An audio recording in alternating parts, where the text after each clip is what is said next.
بسم اللہ الرحمن الرحیم۔ السلام علیکم دوستو، اسلام خانقاہیت کا نام نہیں ہے، نہ ہی دین کے لیے کہیں بھی دنیا ترک کر دینے کا حکم ہے، لیکن سال میں ایک مرتبہ ساری دنیا سے منہ موڑ کر اللہ سے دل لگا لینے کا نام اعتکاف ہے۔ آج ملک بھر کے معتکفین اعتکاف کی نیت سے مساجد کا رخ کریں گے۔ عشق و محبت میں بندے پر ایک ایسا وقت بھی آتا ہے کہ وہ اپنا گھر بار چھوڑ کر چند پردوں کے پیچھے یعنی اعتکاف دنیا کی تمام چیزوں سے بے خبر ہو کر اپنے محبوب کے ساتھ راز و نیاز میں مشغول ہوتا ہے۔ معتکف صرف اپنا گھر بار ہی نہیں بلکہ اپنے اعزاء و اقربا، اہل و عیال، رشتہ دار اور تمام دوست و احباب سے رشتہ مختصر کر دیتا ہے۔ اللہ تعالیٰ کی رضا کے باعث کسی ایسی مسجد میں اعتکاف کی نیت سے ٹھہرنا جس میں باقاعدہ 5 وقت کی جماعت نماز اور خطبہ جمعہ سمیت نماز ادا کی جاتی ہو، جس مسجد میں اعتکاف کیا جائے اس میں 5 وقتی نماز با جماعت ہوتی ہو۔ اعتکاف کی نیت سے ٹھہرنا، حیض، نفاس اور جنابت سے پاک ہونا، خواتین کے لیے روزہ لازمی رکھنا، عاقل و بالغ ہونا، نابالغ مگر سمجھدار اور عورت کا اعتکاف درست ہے۔ اعتکاف کی 3 قسمیں ہیں۔ یہ وہ اعتکاف ہے کہ جو عام طور پر رمضان کریم کے آخری عشرے میں ہوتا ہے، کیونکہ حضور علیہ السلام نے ہر رمضان کے آخری 10 روز اعتکاف کیا۔ آخری عشرے میں کیے جانے والے اعتکاف کو سنت موقدہ کہا جاتا ہے۔ اگر پورے محلے میں سے ایک یا چند نے بھی اعتکاف کر لیا تو سب کا ذمہ ساقط ہو جائے گا، ورنہ سب پر اس کا وبال گناہ ہوگا۔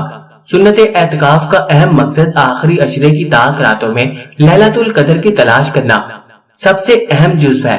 یہ وہ اعتکاف ہے کہ جس کے لیے کوئی وقت اور اندازہ مقرر نہیں ہے، بلکہ جتنا وقت بھی مسجد میں ٹھہرے تو اعتکاف ہوگا، اگرچہ تھوڑی دیر کے لیے ہی کیوں نہ ہو۔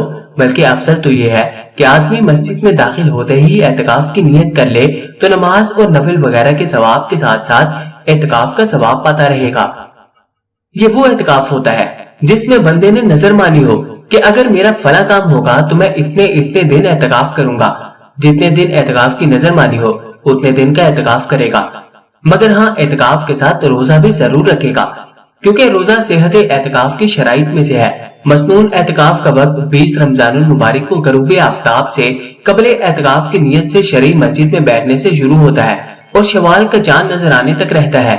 29 رمضان کو عید کا چاند نظر آئے یا 30 رمضان کو آفتاب غروب ہو جائے تو مسنون اعتکاف ختم ہو جاتا ہے، پھر معتکف مسجد سے نکل سکتا ہے۔ سب سے افضل وہ اعتکاف ہے جو مسجد حرام میں کیا جائے، پھر مسجد نبوی صلی اللہ علیہ وسلم کا مقام ہے، پھر بیت المقدس کا، اور اس کے بعد اس جامع مسجد کا درجہ ہے جس میں جمعے کی جماعت کا انتظام ہو۔ عورتوں کو اپنے گھر کی مسجد یعنی جس جگہ نماز پڑھتی ہیں اعتکاف کرنا بہتر ہے، ورنہ کسی کمرے میں اپنے لیے جگہ مختص کر دے۔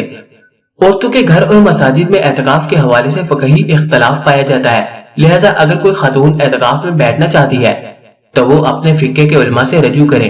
اعتکاف میں حکم شرعی ہونے کی وجہ سے جس قدر فائدے اور حکمتیں ہوں کم ہے، مگر یہاں مختصراً چند فائدے اور حکمتوں کا ذکر کیا جا رہا ہے۔ شیطان انسان کا قدیمی دشمن ہے، لیکن جب انسان خدا کے گھر میں ہے تو گویا مضبوط قلعے میں ہے، اب شیطان اس کا کچھ بگاڑ نہ سکے گا۔ لوگوں کے ملنے جلنے اور کاروبار کی مشغولیتوں میں جو انسان سے چھوٹے موٹے بہت سے گناہ ہو جاتے ہیں، بندہ اعتکاف میں ان سے محفوظ رہتا ہے۔ جب تک آدمی اعتکاف میں رہتا ہے اسے عبادت کا ثواب ملتا رہتا ہے، خواہ وہ خاموش بیٹھا رہے یا سوتا رہے یا اپنے کسی کام میں مشغول رہے۔ اعتکاف کرنے والا ہر منٹ عبادت کے طور پر لکھا جاتا ہے۔ شب قدر حاصل کرنے کا بھی اس سے بہتر کوئی طریقہ نہیں، کیونکہ جب بھی شب قدر آئے گی تو معتکف بہرحال عبادت میں ہوگا۔ اعتکاف کی سعادت حاصل کرنے والے فرد کو چاہیے کہ ہر لمحے کو اہم سمجھتے ہوئے اپنی زبان کو ذکر رب سے معطر رکھے، سنتوں کا خاص اہتمام، نوافل اور قرآن مجید کی تلاوت زیادہ سے زیادہ کرے۔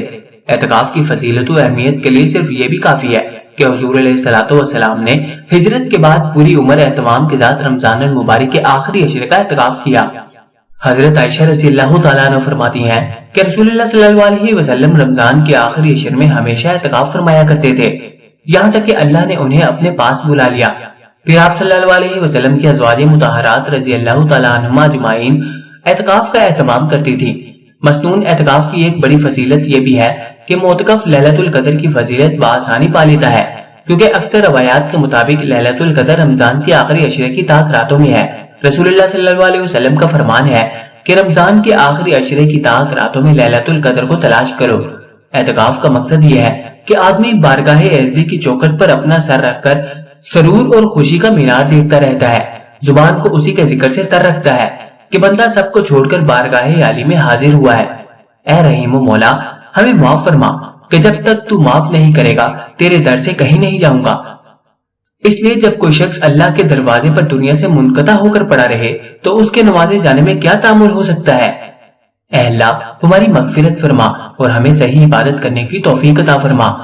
اب تک کئی بار اعتکاف کی سعادت حاصل کرنے والے معتکف کا کہنا ہے کہ شرعی روح سے اعتکاف کے احکامات کو پورا کرنا ہم جیسے گناہگاروں کا کام نہیں، تاہم اتنا ضرور ہے کہ 10 روز کے روزے شرعی تقاضوں کے عین مطابق گزرتے ہیں۔